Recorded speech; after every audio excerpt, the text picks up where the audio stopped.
Well, the ultimate goal for me was to become the first ever Universal Which you Champions, which accomplished. I accomplished after 3 weeks of being on the main roster. So I feel very fortunate about that. Uh, and obviously, like a lot of people say, like, "Oh, Finn, you got injured at the worst possible time." But I always like to look at the bright side of every situation. And if I had got injured a week before, 2 weeks before, I would have never got that opportunity to win the title. So sure, the circumstances weren't great, but I got to win the title. I never lost it. I relinquished it. So I'm sure I'll have a rematch somewhere down the line. But no, with regards ultimate goals, I'm just living my dream now, man. And like once I reach that peak of like winning the title, everything else is a bonus. Yeah. Well, it's true. I was a pretty decent footballer. Not bragging, but obviously, like growing up as a kid in Ireland, everyone plays football on the street, just like I'm sure they do here. And there was we had a pretty strong local team at the time, and I had an opportunity to play for that team. But my passion as a child was always wrestling. Like I played football the whole time, but what I loved was wrestling, and I loved watching it on TV. I loved reading about it in magazines, and it was something that I just had to try. And when I was 18, I had an opportunity to continue playing football or try pro wrestling, and I'm really sad that I didn't decide to continue my football career because I could be it. I'm just joking. No, I think everything worked out just the way it was supposed to be because uh, you know you can't ever fully commit to something that you don't love. And I didn't love football. I enjoyed playing it and I played it with my friends, and it was a great team sport. But I loved wrestling, and that was what enabled me to give 100% to my training of pro wrestling. It's definitely the biggest achievement. Whether or not it's the best moment or not, I don't know. For me, one of the most memorable moments of my wrestling career was actually losing the NXT title against Samoa Joe, because it was something that myself and Joe had been wrestling each other for about a year straight, and it was such a weird experience to be laying on the mat after an NXT match where I was so used to standing, having my hand raised, and I was laying and like looking up at a victorious Samoa Joe, and it was like the first time I'd ever kind of seen that NXT environment like from that perspective. And I remember like looking up at Samoa Joe, and then like out of the corner of my eye, I could just see like the front row and the second row, and the look of like shock and surprise and joy on all the people's faces. It was a very surreal moment, and I know it shouldn't be like your most memorable moment, losing a title, but it was a feeling that I'd never experienced before and haven't since. So for me, that moment definitely stands out as definitely one of the most memorable moments in my career. I think someone who isn't pretending to be something that they're not, someone who is literally themselves. And I'm not trying to be like something different. This is the person that I was when I was, a kid, when I was in high school, when I started wrestling, and I'm still that same person. And I think that's what makes a good superstar, just being true to who you are. It almost felt like it wasn't real, and the whole kind of 48-hour sequence of that weekend was is quite cloudy for me. I do remember vividly when I came back through the curtain after I handed the title back to Mick Foley, and I was still kind of on autopilot, and I walked up the ramp, and I walked through the curtain, and it was at that moment that everything kind of set in, like the severity of the injury, the fact that I'd won the title, the fact that I just handed it back, and the fact that I had to now go and get surgery. But like, I hadn't kind of digested everything that had happened over the 24-hour period previously, right up until that moment when I walked back into that gorilla position. So that was a very weird moment. Yeah. I think if it wasn't for the time I spent at NXT, uh, that I wouldn't be the performer that I am now, and I wouldn't have made the impact that I did when I arrived on Raw.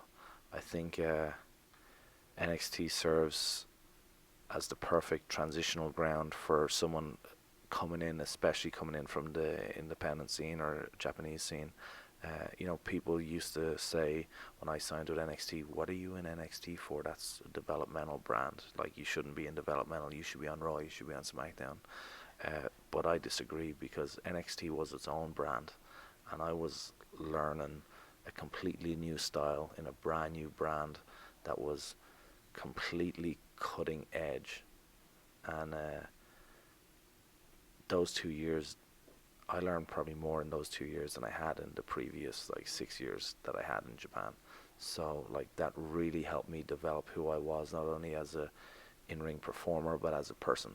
And it helped me get familiar with everyone, not only in the locker room but in the office, and get comfortable with life in the United States and WWE. And I'm very grateful for that time in NXT. And I always remember a conversation I had with Terry Taylor. I was about 6 months into being in the Performance Center, and I had expressed the fact that I've spent 6 months here now in NXT, and I need to be kind of starting to move on, because the clock's ticking on my career, and I need to move to the next level. And he said to me, he said, "Finn, you can, if you leave NXT now with the Japanese wrestling style that you have, being so reckless, that you'll last maybe another 2 years. But if you stay with me and you continue to adapt your style and learn this new style within NXT, you'll add another 10 years onto your career." So really it was an investment in time. And those 2 years in NXT hopefully will add years and years and years onto my career in the long run. So I'm very grateful to Terry Taylor for that, and all the coaches at the Performance Center. Okay, well, WrestleMania, Iron Man match, HBK Shawn Michaels. Well, I had a chat with him last week, and he watched my network special, the 24, on the network, and he said some very complimentary things, and I was very humbled. But Sean has opened that, about how he went out on top, and I don't think coming back to face the lowly Finn Balor is gonna entice him out of retirement. I came from a scene in Ireland and in Europe that the scene wasn't very big either, and I think wrestling now has been influenced by the Monday Night Wars of Raw versus Nitro, and the fact that it's us against them. Why would you want to compete with someone who lives 5 miles away from you when they have the same passion, the same goal, the same desire, and they want the same thing? So I think they all need to work together. And that was the conversation that I had with the two wrestling groups in Ireland recently, was that our community is small enough as it is, our fan base is small enough as it is, that we need to combine resources and help each other to become a better product. So I would encourage as many different local promotions as possible to probably work together.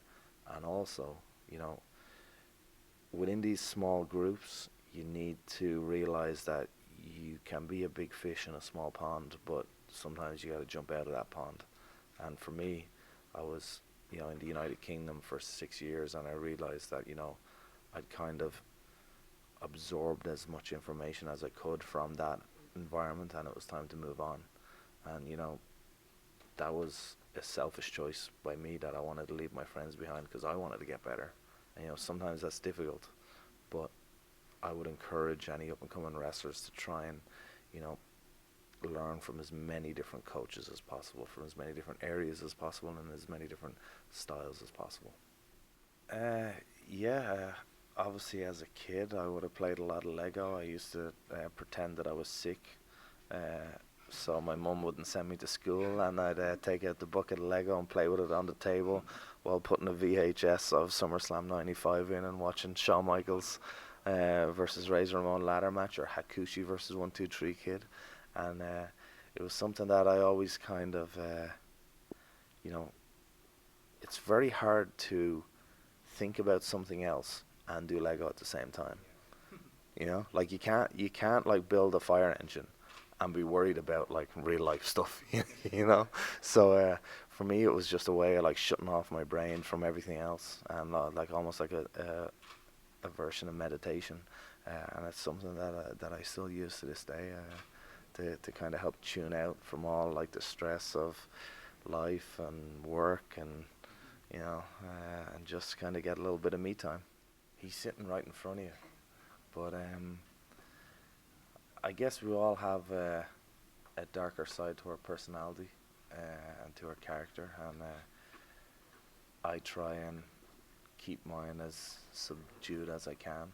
But sometimes when someone like presses your buttons too much, uh, you need to channel that darker side of your personality that you normally try and uh, you know keep to yourself to vanquish your opponent, and that's who the Demon King is. It's kind of like, you got the angel on this shoulder and you got the devil on this shoulder. Well, the advantage of knowing Carl and Luke so well is that I know exactly what they're likely to do, and it's not going to be easy, but I have a good game plan, and I'm pretty confident that you know I taught them a lot, but I didn't teach them everything. So I've got a few tricks up my sleeve for them fellas.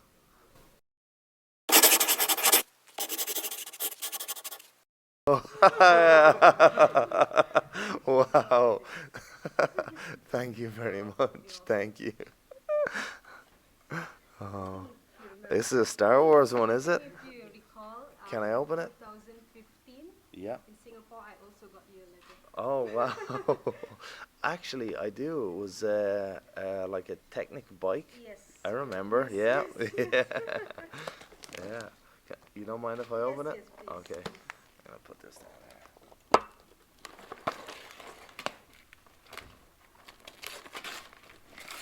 Oh, very cool. I don't have this one either.